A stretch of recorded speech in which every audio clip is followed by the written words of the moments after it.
Back to Vishi vlogs Kannada. ಎಲ್ಲರೂ ಹೇಗಿದ್ದೀರಾ? ಇವತ್ತು ಬೆಳಗ್ಗೆ ನೆನೆ ವಾರ್ಡ್ರೋಬ್ನೆಲ್ಲ ನೀಟಾಗಿ ಆರ್ಗನೈಸ್ ಮಾಡಿಬಿಟ್ಟೆ ನೋಡಿ. ಹಬ್ಬ ಅಲ್ವಾ, ಎಲ್ಲ ಕೆಲಸ ಕೂಡ ಮುಗಿಸ್ಕೊಂಡಿದ್ದೆ, ಅಂದರೆ ಮನೆ ಕ್ಲೀನಿಂಗ್ ಕೆಲಸ ಎಲ್ಲ ಮುಗಿಸ್ಕೊಂಡಿದ್ದೆ. ಇದೊಂದು ಪೆಂಡಿಂಗ್ ಇತ್ತು, ಹಾಗಾಗಿ ಇವತ್ತು ಇದನ್ನು ಕೂಡ ಕಂಪ್ಲೀಟಾಗಿ ಮುಗಿಸ್ದೆ. ನನ್ನ ವಾರ್ಡ್ರೋಬ್ ಆ್ಯಕ್ಚುಲಿ ಹಿಂಗೆ ಇರುತ್ತೆ, ನಾನು ಆರಾಮಾಗಿ ಮೇಂಟೈನ್ ಮಾಡ್ತೀನಿ. ಇವ್ರದ್ದು ಇರಲ್ಲ, ಸ್ವಲ್ಪ ಆವಾಗ ಮಿಸ್ ಆಗ್ತಿರುತ್ತೆ. ನಾನು ನೀಟಾಗಿ ಆರ್ಗನೈಸ್ ಮಾಡಬೇಕು. ಬ್ಲಾಗ್ ಕೂಡ ಶೂಟ್ ಮಾಡಿಕೊಂಡೆ ಸುಮಾರು ದಿನ ಆಗೋಗ್ಬಿಟ್ಟಿದೆ, ಹತ್ತತ್ರ ಒಂದು ವಾರ ಆಯಿತು ಅಂತ ಅನ್ಕೋತೀನಿ. ಯಾವುದೇ ಥರ ಬ್ಲಾಗ್ ಶೂಟ್ ಮಾಡ್ಕೊಂಡಿಲ್ಲ, ಅಪ್ಲೋಡ್ ಕೂಡ ಮಾಡಿಲ್ಲ. ನಾನೇನಂದರೆ ವಾರದಲ್ಲಿ ಅಟ್ಲೀಸ್ಟ್ 2 ರಿಂದ 3 ವಿಡಿಯೋನಾದ್ರೂ ಅಪ್ಲೋಡ್ ಮಾಡ್ತೀನಿ. ಈ ವಾರ ಪೂರ್ತಿಯಾಗಿ ಮಾಡಿಲ್ವಲ್ಲ, ಹಂಗಾಗಿ ಕೆಲವೊಬ್ರು ಕೇಳ್ತಿದ್ರಿ ಯಾಕೆ ವಿಡಿಯೋ ಅಪ್ಲೋಡ್ ಮಾಡ್ತಾ ಇಲ್ಲ ಅಂತೇಳಿ. ನನ್ನದೇ ಆದ ಕೆಲವೊಂದಿಷ್ಟು ರೀಸನ್ಸ್ ಇದೆ. ಸ್ವಲ್ಪ ಬ್ರೇಕ್ ಬೇಕಿತ್ತು. ಏನಾಯಿತು, ಯಾಕೆ ವಿಡಿಯೋ ಮಾಡ್ತಾ ಇಲ್ಲ ಅನ್ನೋದನ್ನು ಕೂಡ ಇವತ್ತಿನ ಬ್ಲಾಗಲ್ಲಿ ಶೇರ್ ಮಾಡ್ಕೊಳ್ತೀನಿ. ನನ್ನ ವಾರ್ಡ್ರೋಬೆಲ್ಲ ಕ್ಲೀನ್ ಮಾಡಿ ಬರೋ ಅಷ್ಟರಲ್ಲಿ ಅಮ್ಮ ಒಂದು ಮುಕ್ಕಾಲು ಭಾಗ ಕೆಲಸ ಎಲ್ಲ ಮುಗಿಸ್ಬಿಟ್ಟಿದ್ರು. ಬರೀ ತಿಂಡಿ ಮಾಡಬೇಕಿತ್ತು ಅಷ್ಟೇ. ತಿಂಡಿ ನಾನು ಮಾಡ್ಕೊಳ್ತೀನಿ, ಜಾಣು ನೀನೇ ಕರ್ಕೊಂಡು ಹೋಗು ಅಂತ ಹೇಳಿದ್ರೆ ಸರಿ ಅಂದ್ಬಿಟ್ಟು ನಾನು ಕೆಳಗಡೆ ಬಂದೆ. ಡೈಲಿ ಸೈಕಲಲ್ಲಿ ಒಂದು ರೌಂಡ್ ಕರ್ಕೊಂಡು ಹೋಗಬೇಕು. ತಿಂಡಿ ಆದಮೇಲೆ ಆದರೂ ಸರಿ, ಇಲ್ಲ ಅಂದರೆ ಬೆಳಗ್ಗೆನಾದರೂ ಸರಿ. ಹಿಂಗೊಂದು ರೌಂಡ್ ಕರ್ಕೊಂಡೋಗಿ ಬಂದುಬಿಟ್ರೆ ಖುಷಿ ಆಗುತ್ತೆ. ಇನ್ನು ಜಸ್ಟ್ ಇವಾಗ ತಾನೇ ಬೆಳಗಿನ ಸ್ಕಿನ್ ಕೇರ್ ಎಲ್ಲ ಮುಗೀತು. ಸನ್ಸ್ಕ್ರೀನ್ ಎಲ್ಲ ಅಪ್ಲೈ ಮಾಡೋದ್ನಲ್ಲ, ಹಾಗಾಗಿ ಸ್ಕಿನ್ ನೋಡಿ ಎಷ್ಟು ಬ್ರೈಟಾಗಿ ಕಾಣಿಸ್ತಾ ಇದೆ ಅಂತ ಹೇಳ್ಬಿಟ್ಟು. ಏನು ಗೊತ್ತಾ, ಹಬ್ಬ ಹತ್ರ ಬರ್ತಿದ್ದಂಗೆ ನಾವು ಸ್ಕಿನ್ ಕೇರ್ ಮಾಡೋದು ಸ್ವಲ್ಪ ಜಾಸ್ತಿ. ಯಾಕಂದರೆ ಹಬ್ಬ ಇರ್ಬೋದು ಅಥವಾ ಫಂಕ್ಷನ್ ಏನೋ ಹತ್ರ ಬರ್ತಿದೆ ಅಂದಾಗ್ಲೇ ನಮ್ಮ ಸ್ಕಿನ್ನಲ್ಲಿ ಪಿಂಪಲ್ಸ್ ಆಗೋದು, ಡಾರ್ಕ್ ಸ್ಪಾಟ್ಸು, ಆಕ್ನಿ ಮಾರ್ಕ್ಸು, ಪಿಗ್ಮೆಂಟೇಷನು ಇದೆಲ್ಲ ಜಾಸ್ತಿ ಆಗಿಬಿಡುತ್ತೆ. ಅದು ಸುಮಾರು ಸಲ ಕೆಲವೊಬ್ಬರಿಗೆ ಎಕ್ಸ್ಪೀರಿಯನ್ಸ್ ಆಗಿರ್ಬೋದು. ಮನೇಲಿದ್ದಾಗ ಸ್ಕಿನ್ ತುಂಬ ಚೆನ್ನಾಗಿರುತ್ತೆ. ಈ ಥರ ಹಬ್ಬ ಅಥವಾ ಎಲ್ಲಾದರೂ ಹೋಗ್ತಿದ್ದೀವಿ ಅಂದಾಗಲೇ ಈ ಪ್ರಾಬ್ಲಮ್ ಕ್ರಿಯೇಟ್ ಆಗಿಬಿಡುತ್ತೆ. ನಿಜ ಹೇಳಬೇಕು ಅಂತ ಅಂದರೆ, ಇವಾಗ ಚಳಿಗಾಲ ಇರ್ಬೋದು, ಮಳೆಗಾಲ ಇರ್ಬೋದು, ಈ ಟೈಮಲ್ಲೆಲ್ಲ ನಾವು ಹೊರಗಡೆ ಹೋಗ್ತಾ ಇರ್ತೀವಿ. ಪೊಲ್ಯೂಷನಿಂದಾಗಿ ಈ ಪ್ರಾಬ್ಲಮ್ಸ್ ಎಲ್ಲ ಕ್ರಿಯೇಟ್ ಆಗೋವಂಥದ್ದು. ಬಟ್ ನಮಗೆ ಹಬ್ಬದ ಟೈಮಲ್ಲೇ ಹಿಂಗೆ ಆಗ್ಬಿಡ್ತಲ್ಲ ಅನ್ನೋದೊಂದು ಬೇಸರ ಇರುತ್ತೆ. ಇದಕ್ಕೆ ಏನು ಮಾಡ್ಬೋದು ಅಂತ ಅಂದರೆ, ನಮ್ಮ ಸ್ಕಿನ್ ಕೇರ್ ಮಾಡ್ಕೊಳ್ಬೇಕು ಅಷ್ಟೇ. ನಿಮಗೆ ಗೊತ್ತಿರೋ ಹಾಗೆ ಸುಮಾರು ದಿನದಿಂದ ನಾನು ಕ್ಯೂರ್ ಆ್ಯಪ್ನ ಬಳಸ್ತಾ ಬಂದಿದ್ದೀನಿ. ಈ ಆ್ಯಪ್ನ ಬಳಸ್ಲಿಕ್ಕೆ ಶುರು ಮಾಡಿದ್ಮೇಲೆ ನನ್ನ ಸ್ಕಿನ್ನಲ್ಲೂ ಕೂಡ ಸುಮಾರಷ್ಟು ಚೇಂಜಸ್ ಆಗಿದೆ, ನೀವೇ ನೋಡ್ತಾ ಇದ್ದೀರಾ.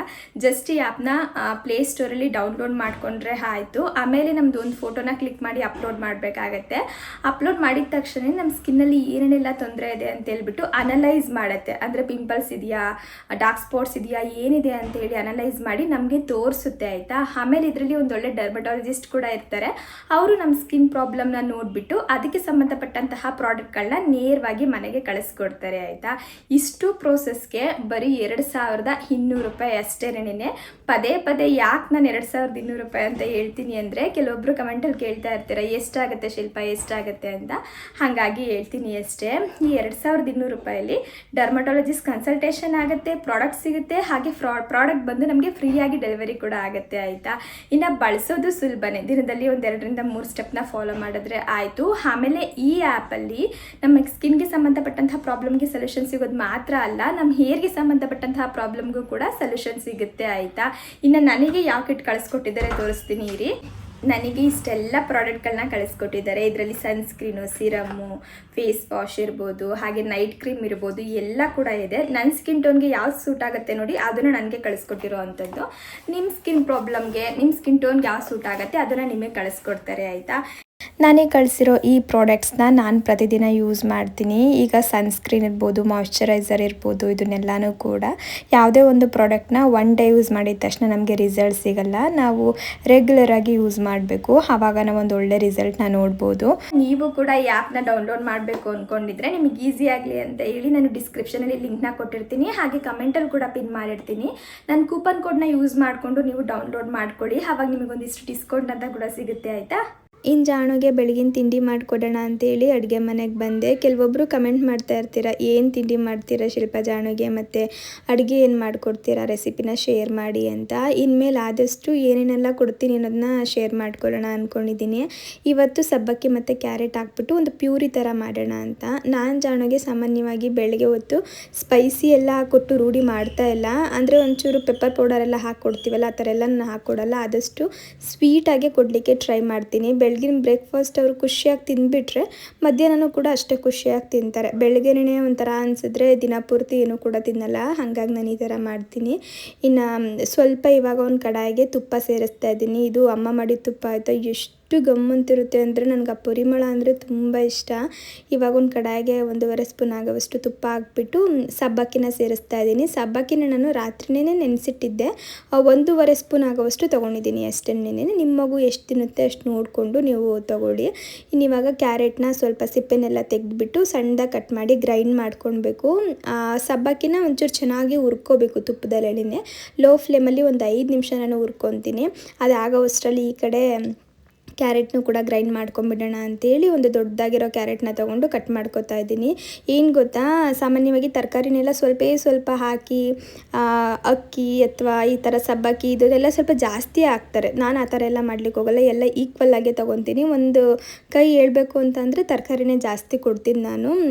ಡೈಜೆಷನ್ ಚೆನ್ನಾಗಾಗಲಿ, ಕಾನ್ಸ್ಟಿಪೇಷನ್ ಪ್ರಾಬ್ಲಮ್ ಆಗಬಾರ್ದು ಅಂತ. ಮಕ್ಳಿಗೆ ಸಾಮಾನ್ಯವಾಗಿ ಈ ಟೈಮಲ್ಲಿ ಕಾನ್ಸ್ಟಿಪೇಷನ್ ಪ್ರಾಬ್ಲಮ್ ಜಾಸ್ತಿ ಆಗ್ತಿರುತ್ತೆ. ಹಾಗಾಗಿ ನಾನು ಆದಷ್ಟು ತರಕಾರಿನ ಕೊಡಲಿಕ್ಕೆ ಟ್ರೈ ಮಾಡ್ತಾ ಇದ್ದೀನಿ. ನೀರು ಕೂಡ ಅಷ್ಟೇ ಚೆನ್ನಾಗಿ ಕುಡಿಸ್ತೀನಿ.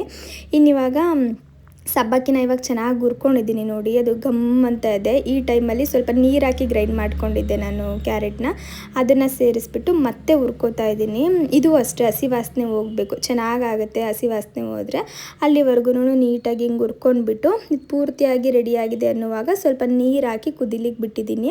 ಕೆಲವೊಬ್ಬರು ಹಾಲು ಕೂಡ ಹಾಕಿ ಮಾಡ್ತಾರೆ. ನಾನು ಸದ್ಯಕ್ಕೆ ಜಾಣುಗೆ ಬ್ರೆಸ್ಟ್ ಮಿಲ್ಕ್ ಬಿಟ್ಟು ಬೇರೆ ಯಾವುದೂ ಕೂಡ ಕೊಡ್ತಾಯಿಲ್ಲ, ಹಾಗಾಗಿ ನಾನು ನೀರನ್ನೇ ಹಾಕಿ ಮಾಡ್ತೀನಿ ಎಲ್ಲದಕ್ಕೂ ಕೂಡ. ಇವಾಗ ನೀರು ಹಾಕಿದ್ಮೇಲೆ ಚೆನ್ನಾಗಿ ಕುಕ್ ಆಗ್ಲಿಕ್ಕೆ ಬಿಟ್ಟಿದ್ದೀನಿ. ಸ್ವಲ್ಪ ಜಾಸ್ತಿ ನೀರು ಹಾಕ್ತೆ ಅಂತ ಅನಿಸ್ಬೋದು, ಅದು ಸಬ್ಬಕ್ಕಿ ಅಲ್ವಾ, ಚೆನ್ನಾಗಿ ಬೇಯಬೇಕು, ಅದಕ್ಕೆ ಒಂಚೂರು ನಾನು ನೀರನ್ನ ಜಾಸ್ತಿ ಹಾಕಿದ್ದೀನಿ. ಆಮೇಲೆ ಗಟ್ಟಿಗೆ ಆಗುತ್ತೆ ಅದು. ಇನ್ನಿವಾಗ ಆ ಡ್ರೈ ಫ್ರೂಟ್ಸ್ನ ಪೌಡರ್ ಮಾಡಿ ಇಟ್ಕೊಂಡಿದ್ನಲ್ಲ, ಅದನ್ನು ನಾನು 1 ಸ್ಪೂನ್ ಹಾಕ್ತಾಯಿದ್ದೀನಿ. ಮನೆಯಲ್ಲಿ ಸ್ವಲ್ಪ ಖಾಲಿ ಆಗಿಬಿಟ್ಟಿತ್ತು, ಮಾಡಿಟ್ಕೊಳ್ಬೇಕು. ಎಲ್ಲ ಥರ ಡ್ರೈ ಫ್ರೂಟ್ಸ್ನ ಮಿಕ್ಸ್ ಮಾಡಿಬಿಟ್ಟು ಈ ಥರ ಪೌಡರ್ ರೆಡಿ ಮಾಡಿ ಇಟ್ಕೊಳ್ತೀನಿ. ಅದನ್ನು ಕೂಡ ಲಾಸ್ಟ್ ಟೈಮ್ ನಿಮ್ಮೊಟ್ಟಿಗೆ ಶೇರ್ ಮಾಡಿದ್ದೀನಿ, ನೀವು ನೋಡ್ಬೋದು. ಇವಾಗ ಇದು ಸ್ವಲ್ಪ ಚೆನ್ನಾಗಿ ಗಟ್ಟಿಗಾಗಿದೆ ನೋಡಿ. ಈ ಟೈಮಲ್ಲಿ ಡ್ರೈ ಫ್ರೂಟ್ಸ್ ಪೌಡರ್ನ ಸೇರಿಸ್ಬಿಟ್ಟು ಮತ್ತೆ ಒಂಚೂರು ಕುದಿಸ್ಕೊತಾ ಇದ್ದೀನಿ. ಜಾಸ್ತಿ ಹೊತ್ತೇನು ಕುದಿಸ್ಲಿಕ್ಕೆ ಹೋಗಲ್ಲ, ಯಾಕಂದರೆ ಡ್ರೈ ಫ್ರೂಟ್ಸ್ನೆಲ್ಲ ನಾನು ಫ್ರೈ ಮಾಡಿನೇ ಪೌಡರ್ ಮಾಡಿ ಇಟ್ಕೊಂಡಿರೋದು ಆಯಿತಾ. ಸ್ವಲ್ಪ ಹೊತ್ತು ಮಾತ್ರ ಕುದಿಸ್ಕೊಳ್ಳೋದು, ತಿನ್ನಲಿಕ್ಕೆ ಸರಿ ಥರ ಆಗಬೇಕು, ಆ ಥರ ನಾನು ಇದನ್ನು ರೆಡಿ ಮಾಡಿಕೊಂಡೆ. ಸಬ್ಬಕ್ಕಿನೆಲ್ಲ ಗ್ರೈಂಡ್ ಮಾಡಾಕೋದೆಲ್ಲ ಮಾಡಲ್ಲ. ಜಾಣು ಇವಾಗ ಅಗ್ದು ತಿನ್ನೋದನ್ನ ಕಲಿತಾ ಇದ್ದಾರೆ, ಹಾಗಾಗಿ ನಾನು ಹಿಂಗೇನೆ ಕೊಡ್ತೀನಿ. ಇವಾಗ ಇದು ನೋಡಿ ರೆಡಿ ಆಗಿದೆ. ಇನ್ನು ಇದನ್ನು ಪೂರ್ತಿಯಾಗಿ ತಣ್ಣಗಾಗ್ಲಿಕ್ಕೆ ಬಿಡಬೇಕು. ಇದು ಸ್ವಲ್ಪ ತಣ್ಣಗಾದ್ಮೇಲೆ ಇದಕ್ಕೆ ಬಾಳೆಹಣ್ಣು ಸೇರಿಸ್ಕೊತಾ ಇದ್ದೀನಿ ಸ್ವೀಟಿಗೆ ಅಂತ. ಬಾಳೆಹಣ್ಣು ಬದಲು ನಾವು ಡೇಟ್ಸ್ ಕೂಡ ಹಾಕ್ಬೋದು. ಕುದೀತಿರುತ್ತಲ್ವ, ಆವಾಗ ಸ್ವಲ್ಪ ಡೇಟ್ಸ್ನ ಒಂಚೂರು ಬಿಸಿನೀರಲ್ಲಿ ಚೆನ್ನಾಗಿ ನೆನೆಸ್ಕೊಂಡು ಅದನ್ನು ಕೂಡ ಹಾಕ್ಬೋದು. ಇಲ್ಲಾಂದರೆ ಇದು ಪೂರ್ತಿಯಾಗಿ ತಣ್ಣಗಾದ್ಮೇಲೆ ಬಾಳೆಹಣ್ಣು ಕೂಡ ಸೇರಿಸ್ಬೋದು. ನಾನಿವತ್ತು ಬಾಳೆಹಣ್ಣು ಹಾಕೋತಾ ಇದ್ದೀನಿ. ಒಂದೊಂದಿನ ಡೇಟ್ಸ್ ಕೂಡ ಕೊಡ್ತೀನಿ, ಒಂದೊಂದಿನ ಅಂಜೂರ ಕೊಡ್ತೀನಿ. ಈ ಥರ ಸ್ವೀಟ್ಗೆ ಈ ಥರದ್ದೆಲ್ಲನೂ ಹಾಕಿ ಕೊಡೋ ಅಂಥದ್ದು. ಇನ್ನು ಬಾಳೆಹಣ್ಣೆಲ್ಲ ಹಾಕಿದ್ಮೇಲೆ ಸ್ವಲ್ಪ ಚೆನ್ನಾಗಿ ಇವಾಗ ಮಿಕ್ಸ್ ಮಾಡಿ ಜಾಣುಗೆ ತಿನ್ನಿಸ್ತೀನಿ. ತುಂಬ ಚೆನ್ನಾಗಿರುತ್ತೆ, ಒಂಥರ ಹಲ್ವಾ ಥರ ಇರುತ್ತೆ ಆಯಿತಾ. ಸಬ್ಬಕ್ಕಿ ಮತ್ತು ಕ್ಯಾರೆಟ್ ಹಾಕಿರೋದ್ರಿಂದ ಒಂಥರ ಹಲ್ವಾ ಅಂತಲೇ ಅನಿಸ್ತಾ ಇರುತ್ತೆ. ಆಮೇಲೆ ಸ್ವೀಟ್ ಕೂಡ ಇರುತ್ತೆ ಬಾಳೆಹಣ್ಣು ಹಾಕಿರೋದ್ರಿಂದ.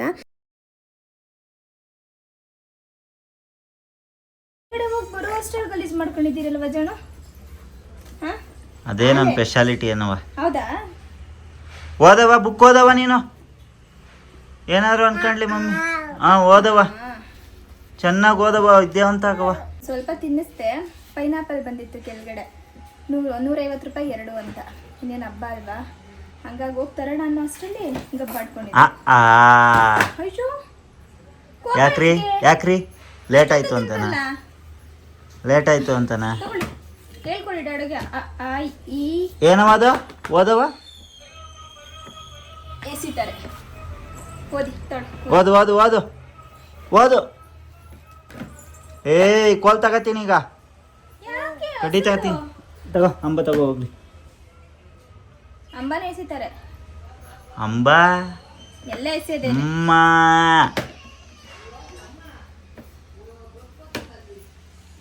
ಏನವದು? ಇನ್ನಿವಾಗ ಶಾಪಿಂಗ್ ಹೋಗೋಣ ಅಂತೇಳಿ ಹೊರಟಿದ್ದೀವಿ. ನಂದಲ್ಲ ಇವತ್ತು ಶಾಪಿಂಗು, ಆಂಟಿ ಮತ್ತು ಲೇಖಮ್ಮಂದು. ನೆಕ್ಸ್ಟ್ ವೀಕು ಮದುವೆ ಇದೆ ಅವ್ರ ರಿಲೇಟಿವ್ದು, ಹಾಗಾಗಿ ಸಣ್ಣ ಪುಟ್ಟ ಅದು ಇದು ಎಲ್ಲ ತೊಗೊಳ್ಬೇಕಿತ್ತಂತೆ. ಲೇಖಮ್ಮನೂ ಇರಲಿಲ್ಲ, ಒಂದು 15 ಡೇಸಿಂದ ಊರಲ್ಲಿದ್ದಿದ್ದು. ಇವತ್ತು ಅದನ್ನೆಲ್ಲ ತೊಗೊಂಡು ಆ ಡ್ರೆಸ್ ಎಲ್ಲ ತೊಗೊಂಡು ವಾಪಸ್ ಹೋಗೋಣ ಅಂತೇಳಿ ಊರಿಂದ ಬಂದಿದ್ದರು ಆಯಿತಾ. ಸರಿ ನಾನು ಬರ್ತೀನಿ ಅಂತೇಳಿ ಈಗ ಎಲ್ಲರೂ ಕೂಡ ಒಟ್ಟಿಗೆ ಶಾಪಿಂಗ್ ಅಂತೇಳಿ ಹೊರಟ್ವಿ. ಮೊದಲು ಜ್ಯುವೆಲ್ರಿ ಶಾಪಿಗೆ ಹೋದ್ವಿ, ಬಳೆ ಮತ್ತು ಇಯರಿಂಗ್ಸು ಅದು ಇದು ಮ್ಯಾಚ್ ಮಾಡಿ ತೊಗೊಬೇಕು ಅಂತ. ಜಾಣುದು ಇವಾಗ ನಿದ್ದೆ ಟೈಮ್ ಆಯಿತಾ. ನಾನು ಮನೇಲೇ ಮಲಗಿಸ್ಬಿಟ್ಟು ಹೋಗೋಣ ಅಂಥೇಳಿ ಅಂದ್ಕೊಂಡಿದ್ದೆ. ಆದರೆ ಅಮ್ಮ ಮತ್ತು ಆಂಟಿ ಬೇಡ ಅಂತ ಹೇಳಿದ್ರು. ಯಾಕಂದರೆ ಇದನ್ನೆಲ್ಲ ನೀವು ತರಲಿಕ್ಕೆ ಹೋಗ್ತಾ ಇದ್ದೀರಾ, ಅದು ಎಷ್ಟೊತ್ತಾಗುತ್ತೋ ಏನೋ ಗೊತ್ತಿಲ್ಲ, ಸುಮ್ಮನೆ ಮಧ್ಯದಲ್ಲಿ ಎದ್ಬಿಟ್ಟು ಹತ್ಬಿಟ್ರೆ ಅರ್ಧದಲ್ಲಿ ಬರಲಿಕ್ಕೂ ಆಗಲ್ಲ, ಕಷ್ಟ ಆಗಿಬಿಡತ್ತೆ ಅಂತೇಳಿ ಸರಿ ಆಯಿತು ಅಂತೇಳಿ ಎತ್ಕೊಂಡು ಬಂದ್ವಿ. ಆಂಟಿ ನಾನು ಎತ್ಕೋತೀನಿ, ನೀನೇನು ತಲೆ ಕೆಡಿಸ್ಕೋಬೇಡ, ಆಮೇಲೆ ಹಳ್ಳಿಗೆ ಶುರು ಮಾಡಿಕೊಂಡ್ರೆ ಪಟ್ಟಂತ ಓಡೋಗೋಕ್ಕಾಗಲ್ಲ ನಾವು ಅಂತ ಹೇಳಿ ಕರ್ಕೊಂಡು ಬಂದರು. ನಿದ್ದೆ ಟೈಮ್ ಅಲ್ವಾ, ಚೆನ್ನಾಗಿ ಮಲ್ಕೊಂಡ್ರು ಅವರು. 1.5 ಗಂಟೆ ಏನೋ ಆರಾಮಾಗಿ ನಿದ್ದೆ ಮಾಡಿದ್ದಾರೆ. ಆಂಟಿ ಅಂತೂ ನಾವೆಲ್ಲೇ ಯಾವುದೇ ಒಂದು ಶಾಪ್ಗೆ ಹೋದ್ರೂ ಕೂಡ ಒಂದು ಚೇರ್ ಹಾಕೊಂಡು ಕುತ್ಕೊಂಡ್ಬಿಡೋರು. ಜಾಣೋಗೆ ಅರ್ಧ ಬರ್ಧ ನಿದ್ದೆ ಆಗುತ್ತಲ್ಲ, ಈಗ ಕಾಲ ಮೇಲೆ ಹಾಕ್ಕೊಂಡು ಕುತ್ಕೊಂಡ್ರೆ ಆರಾಮಾಗಿ ಮಲ್ಕೋಬೋದಲ್ಲ ಅಂತ ಹೇಳ್ಬಿಟ್ಟು. ಅದಲ್ಲದೆ ನಾವು ಒಂದೊಂದು ಶಾಪ್ಗೆ ಹೋದಾಗ್ಲೂ ಒಂದಿಷ್ಟು ಟೈಮ್ ತೊಗೊತಾ ಇದ್ವಿ ಸೆಲೆಕ್ಟ್ ಮಾಡಲಿಕ್ಕೆ. ಅವರು ನೀವು ದಿನ ಪೂರ್ತಿ ಇಲ್ಲೇ ಇದ್ಬಿಡ್ತೀರಾ, ನಾನು ಸುಮ್ಮನೆ ಒಂದು ಸೈಡಲ್ಲಿ ಕೂತಿರ್ತೀನಿ, ನಿಮ್ಮ ಪಾಡಿಗೆ ನೀವು ಹೆಂಗೋ ಹುಡುಕೊಳ್ಳಿ, ಜಾಣಗೆ ನಿದ್ದೆ ಚೆನ್ನಾಗಾಗಲಿ ಅಂತೇಳಿ ಅವ್ರೊಂದು ಕಡೆ ಕುತ್ಕೊಳೋರು. ನಾವು ಸರಿ ಅಂತ ಹೇಳ್ಬಿಟ್ಟು ಮೊದಲು ಜ್ಯುವೆಲ್ರಿ ಶಾಪ್ಗೆ ಹೋಗಿದ್ವಲ್ಲ, ಅದಲ್ಲಿ ಒಂದು ಸ್ವಲ್ಪ ಏನೇನೋ ಬೇಕಿತ್ತು, ಅದನ್ನೆಲ್ಲ ತೊಗೊಂಡ್ವಿ. ಅದಾದಮೇಲೆ ಲೇಖಮ್ಮಂಗೆ ಸ್ಲಿಪ್ಪರ್ ಬೇಕು ಅಂತೇಳಿ ಇಲ್ಲಿಗೆ ಬಂದಿದ್ದೀವಿ. ಇಲ್ಲಿ ಕಲೆಕ್ಷನ್ಸ್ ಚೆನ್ನಾಗಿತ್ತು ಆಯಿತಾ, ತುಂಬ ಅಂದರೆ ತುಂಬ ಚೆನ್ನಾಗಿತ್ತು. ಆದರೆ ಸೈಜೇ ಸಿಗ್ತಿರಲಿಲ್ಲ. ನಂದು ಇವತ್ತು ಆ್ಯಕ್ಚುಲಿ ಏನು ಕೂಡ ಶಾಪಿಂಗ್ ಮಾಡೋ ಪ್ಲ್ಯಾನ್ ಇರಲಿಲ್ಲ. ನನ್ನ ಕಾಲಿಗೆ ಸ್ಲಿಪ್ಪರ್ಸ್ ಎಲ್ಲ ಕರೆಕ್ಟಾಗಿ ಆಗ್ತಾಯಿದೆ, ಅಂದರೆ ನನ್ನ ಸೈಜ್ ಸಿಗ್ತಾ ಇದೆ, ಲೇಖಮ್ಮನ ಸೈಜ್ ಸಿಗ್ತಾ ಇಲ್ಲ. ಚಿಕ್ಕದು ಸಿಗ್ತಾ ಇದೆ, ನಾವು ಸೆಲೆಕ್ಟ್ ಮಾಡಿ ಸ್ಲಿಪ್ಪರ್, ಇಲ್ಲ ದೊಡ್ಡದು ಸಿಗ್ತಾ ಇದೆ. ಸರಿ ಅಂದ್ಬಿಟ್ಟು ಹುಡ್ಕೋಣ, ಇಲ್ಲಿ ಕಲೆಕ್ಷನ್ ಚೆನ್ನಾಗಿದೆಯಲ್ಲ, ಯಾವುದಾದ್ರೂ ಒಂದು ಸಿಕ್ಕೇ ಸಿಗುತ್ತೆ ಅಂತೇಳಿ ಸುಮಾರು ಹೊತ್ತು ಹುಡುಕ್ತು ಆಯಿತಾ. ಹುಡುಕಿದ್ಕೆ ಒಂದು ನಮಗೆ ಸಿಕ್ತು, ಆಮೇಲೆ ಇನ್ನೂ ಒಂದು 2 ಜೊತೆ ಬೇಕಿತ್ತು, ಅದು ಸಿಗಲಿಲ್ಲ. ಸರಿ ಬೇರೆ ಕಡೆ ನೋಡೋಣ ಅಂತೇಳಿ ಹೊರಗಡೆ ಬಂದ್ವಿ. ಜಾಣು ಅಷ್ಟರಲ್ಲಿ ಎದ್ರು, ಟೈಮ್ ಆಗಿಬಿಟ್ಟಿತ್ತು. ಇನ್ನು ಎದ್ದು ಕೂಡಲೇ ಸ್ವಲ್ಪ ನೀರು ಕುಡಿಸ್ಬೇಕು, ನಾವು ಹೆಂಗಿದ್ರು ಹೊರಗಡೆ ಬಂದಿದ್ವಲ್ಲ, ಹಾಗಾಗಿ ನೀರು ಕುಡಿಸ್ಕೊಂಡು ಮಿಕ್ಕಿ ಶಾಪಿಂಗ್ ಎಲ್ಲ ಮಾಡೋಣ ಅಂತೇಳಿ ರೋಡಲ್ಲೇ ಕುಡಿಸ್ತಾ ಇದ್ವಾ.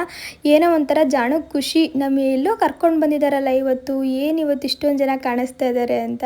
ಇನ್ನಲ್ಲೊಂದು ಕಡೆ ಕೂರಿಸ್ಬಿಟ್ಟು ಆರಾಮಾಗಿ ಆಂಟಿ ಕುಡಿಸ್ತಾ ಇದ್ದಾರೆ. ಅವ್ರು ಕಾಲ ಮೇಲೆ ಕಾಲು ಹಾಕ್ಕೊಂಡು ಕಾಲಲ್ಲಿ ಆಡಿಸ್ಕೊಂಡು ನೀರು ಕುಡಿತಿದ್ದಾರೆ. ಮನೇಲಿ ಕೆಲವೊಮ್ಮೆ ನೀರೇ ಕುಡಿಯಲ್ಲ ಆಯಿತಾ, ನಾವು ಬಲವಂತ ಮಾಡಿ ಕುಡಿಸ್ಬೇಕು. ಇವಾಗ ನೋಡಿ ಹೊರಗಡೆ ಕರ್ಕೊಂಡು ಬಂದಿರೋದ್ರಿಂದ ಎಷ್ಟು ಖುಷಿಯಾಗಿ ಆರಾಮಾಗಿ ಕುತ್ಕೊಂಡು ಕುಡಿತಿದ್ದಾರೆ ಅಂತೇಳಿ. ಇನ್ನೊಂದು ಬ್ಯಾಂಗಲ್ ಸ್ಟೋರಿಗೆ ಬಂದ್ವಿ. ಕೆಲವೊಂದು ಸ್ಯಾರಿಗಳಿಗೆಲ್ಲ ಬ್ಯಾಂಗಲ್ಸ್ನ ಮ್ಯಾಚ್ ಮಾಡಿ ತೊಗೊಳ್ಬೇಕಿತ್ತು. ಇಲ್ಲಿ ಕಲೆಕ್ಷನ್ಸ್ ಸುಮಾರಷ್ಟಿತ್ತು, ಇಲ್ಲೇ ತೊಗೊಂಡ್ಬಿಡೋಣ ಅಂತ. ಏನಂದರೆ ಇವಾಗ ಒಂದು ಸಾರಿಗೆ ಒಂದು ಡಿಸೈನಲ್ಲಿ ತೊಗೊಂಡಿರ್ತೀವಿ ಅಂತ ಅಂದಮೇಲೆ ಇನ್ನೊಂದು ಸಾರಿಗೆ ಇನ್ನೊಂದು ಡಿಸೈನಲ್ಲಿ ತೊಗೋಬೇಕು ಅಂತ ನನಗೆ ಅನಿಸುತ್ತೆ. ಹಾಗಾಗಿ ಬೇರೆ ಬೇರೆ ಡಿಸೈನ್ ಹಿಡಿರೋದನ್ನ ಹುಡ್ಕೋಣ, ಅದೇ ಕಲರು ಅಂತ ಹೇಳ್ಬಿಟ್ಟು ಹುಡುಕ್ತಾ ಇದ್ವಿ. ಈ ಥರ ಎಲ್ಲ ಹುಡುಕೊಂಡು ಕುತ್ಕೋತೀವಲ್ಲ, ಹಾಗಾಗಿ ನಮಗೊಂಚೂರು ಟೈಮ್ ಜಾಸ್ತಿ ಬೇಕು ಅಂತ ಅನಿಸುತ್ತೆ. ಇನ್ನು ಜಾಣುಗೆ ಅಲ್ಲಿ ಆಟ ಆಡ್ಲಿಕ್ಕೆ ಸ್ವಲ್ಪ ಜಾಗ ಎಲ್ಲ ಇತ್ತು, ಶಾಪ್ ಸ್ವಲ್ಪ ದೊಡ್ಡದಾಗಿತ್ತು, ಹಾಗಾಗಿ ಕೆಳಗಡೆ ಬಿಟ್ಬಿಟ್ಟಿದ್ರು ಆಂಟಿ. ಆರಾಮಾಗ ಗ್ರಾಸ್ ಮೇಲೆಲ್ಲ ಆಡ್ಕೊಂಡಿದ್ರು. ಒಟ್ಟಿನಲ್ಲಿ ಇವತ್ತೊಂದು ಚೂರೂ ಕೂಡ ಕಿರಿಕಿರಿ ಮಾಡಲಿಲ್ಲ ಆಯಿತಾ, ಆರಾಮಾಗಿದ್ದರು ಅವರು. ಇನ್ನೆಲ್ಲ ಮುಗಿಸ್ಕೊಂಡು ಮನೆಗೆ ಬಂದ್ವಿ. ಲೇಖಮ್ಮನು ಕೂಡ ಅವ್ರ ಮನೆಗೆ ಹೋದ್ರು. ಸಂಜೆ ಮತ್ತೆ ಬರ್ತೀನಿ ಅಂತ ಹೇಳ್ಬಿಟ್ಟು, ಅವ್ರು ಸಂಜೆ ಊರಿಗೆ ಹೋಗಬೇಕಿತ್ತು, ಹಾಗಾಗಿ ಬಂದು ಹೋಗ್ತೀನಿ ಅಂತ. ಇನ್ನು ನಾನು ಬಂದ ಕೂಡಲೇ ಸ್ವಲ್ಪ ಫ್ರೆಶ್ನಪ್ ಆಗೋಣ ಅಂತ ಅಂದ್ಕೊಂಡೆ. ನನಗೆ ಈ ಥರ ಎಲ್ಲಾದರೂ ಹೊರಗಡೆ ಹೋಗಿ ಬಂದುಬಿಟ್ರೆ ಬಂದ ತಕ್ಷಣ ಸ್ನಾನ ಮಾಡಿಬಿಡ್ಬೇಕು, ಇಲ್ಲಾಂದರೆ ಏನೋ ಒಂಥರ ಹಿಂಸೆ ಅಂತ ಅನ್ನಿಸ್ತಿರುತ್ತೆ. ಬೇರೆ ಏನು ಕೆಲಸ ಮಾಡಲಿಕ್ಕೂ ಕೂಡ ನನಗೆ ಮನಸ್ಸೇ ಇರಲ್ಲ. ಇವಾಗಿಂತ ಅಂತ ಅಲ್ಲ, ಮೊದಲಿಂದನೂ ಕೂಡ ಅಷ್ಟೇ. ಈಗ ಹೊರಗಡೆ ಒಂದು 4-5 ಅವರ್ ನಾವು ಶಾಪಿಂಗ್ ಹೋಗಿ ಬಂದ್ವಿ ಅಂದರೆ ನಾನು ಫಸ್ಟ್ ಬಂದು ಸ್ನಾನ ಮಾಡ್ಕೊಂಡ್ಬಿಡ್ತೀನಿ. ಇಲ್ಲಾಂದರೆ ಅವತ್ತಿನ ದಿನ ಎಲ್ಲ ನನಗೆ ಚೆನ್ನಾಗಂತ ಅನಿಸಲ್ಲ. ಇನ್ನು ನೀರನ್ನ ಆನ್ ಮಾಡಿಬಿಟ್ಟು ಸ್ವಲ್ಪ ತಲೆ ನೋವ್ತಾ ಇತ್ತು ಅಂತೇಳಿ ಹೆಡ್ ಮಸಾಜ್ ಮಾಡ್ಕೊಳ್ಳೋಣ ಅಂದ್ಕೊಂಡೆ. ನಾನು ಹೇಳಿದ್ನಲ್ವ ನಿಮಗೆ ಲಾಸ್ಟ್ ಟೈಮು, ಎಲ್ಲಾದರೂ ಹೊರಗಡೆ ಹೋಗಿ ಬಂದರೆ ಸ್ವಲ್ಪ ತಲೆನೋವು ಬರ್ತಾ ಇದೆ ಅಂತೇಳಿ. ಅದಿನ್ನೂ ಕೂಡ ನನಗೆ ಸ್ವಲ್ಪನೂ ಕಡಿಮೆ ಆಗಿಲ್ಲ. ಮನೇಲಿದ್ದರೆ ನನಗೆ ಯಾವತ್ತೂ ತಲೆನೋವು ಬರಲ್ಲ ಆಯಿತಾ. ಆದರೆ ಈ ಥರ ಏನಾದರೂ ಈಚೆ ಕಡೆ ಹೋಗಿ ಬಂದ್ವಿ ಅಂದ ಕೂಡಲೇ ತಲೆನೋವು ಶುರುವಾಗ್ಬಿಡುತ್ತೆ. ಅದೆಷ್ಟರ ಮಟ್ಟಿಗೆ ಅಂದರೆ ಸಿಡಿತಾ ಇರುತ್ತೆ ತಲೆ. ಯಾಕೆ ಹಿಂಗೆ ಆಗ್ತಾಯಿದೆ ಇತ್ತೀಚೆಗೆ ಅನ್ನೋದೇ ಗೊತ್ತಾಗ್ತಾಯಿಲ್ಲ. ಅದು ನನಗೆ ಒಂದು ಡೆಲಿವರಿ ಆಗಿ ಒಂದು 5 ಮಂತ್ಸ್ ಆದಮೇಲೆ ಹಿಂಗೆ ಆಗ್ತಿರೋದು. 5 ಮಂತ್ಸ್ ಆದಮೇಲೆ ನಾನು ಸ್ವಲ್ಪ ಜಾಸ್ತಿ ಹೊರಗಡೆ ಎಲ್ಲ ಓಡಾಡ್ಲಿಕ್ಕೆ ಶುರು ಮಾಡಿದ್ದು. ಆವಾಗಿಂದ ಹಿಂಗೆ ಆಗ್ತಾಯಿದೆ. ಒಂದು ಸಲ ಡಾಕ್ಟರ್ನ ಕನ್ಸಲ್ಟ್ ಮಾಡೋಣ ಅಂತ ಅಂದ್ಕೊಂಡಿದ್ದೀವಿ. ಒಂದಿನ ಫ್ರೀ ಮಾಡಿಕೊಂಡು ಹೋಗಿ ಬರಬೇಕು. ಇನ್ನು ನಂದು ಕೂಡ ಸ್ನಾನ ಎಲ್ಲ ಮುಗಿಸ್ಕೊಂಡು ಊಟ ಮಾಡಿ, ಜಾಣುಗೆ ಊಟ ಮಾಡಿಸಿ ಸ್ವಲ್ಪ ಹೊತ್ತು ರೆಸ್ಟ್ ಮಾಡಿ ಮತ್ತೆ ವ್ಲಾಗ್ ಕಂಟಿನ್ಯೂ ಮಾಡಿದೆ. ಏನು ಶಾಪಿಂಗ್ ಎಲ್ಲ ಮುಗಿಸ್ಕೊಂಡು ಬಂದ್ವಿ. ಇವತ್ತು ನಂದೇನು ಅಷ್ಟಾಗಿ ಶಾಪಿಂಗ್ ಇರಲಿಲ್ಲ, ಆಂಟಿಯರು ಸ್ವಲ್ಪ ಜಾಸ್ತಿ ಇತ್ತು. ನಾನು ನೋಡಿ ಇಷ್ಟು ಜ್ಯುವೆಲ್ಸ್ನ ತೊಗೊಂಡು ಬಂದೆ. ವರಮಹಾಲಕ್ಷ್ಮಿ ಹಬ್ಬಕ್ಕೆ ಅಂತ ಅಲ್ಲ, ಇನ್ಮೇಲೆ ಹಬ್ಬಗಳೆಲ್ಲ ಶುರುವಾಯ್ತಲ್ಲ, ಎಲ್ಲ ಹಬ್ಬಕ್ಕೂ ಬೇಕಾಗತ್ತೆ ಅಂತೇಳಿ ಒಂದೇ ಸಲ ಬಲ್ಕಾಗಿ ತೊಗೊಂಡು ಬಂದೆ. ಏನೇನು ತೊಗೊಂಡು ಬಂದೆ ಅಂತೇಳಿ ತೋರಿಸ್ತೀನಿ ನೋಡಿ. ಈ ಪೌಚ್ ಒಂಥರ ಕ್ಯೂಟಾಗಿದೆ ನೋಡಿ.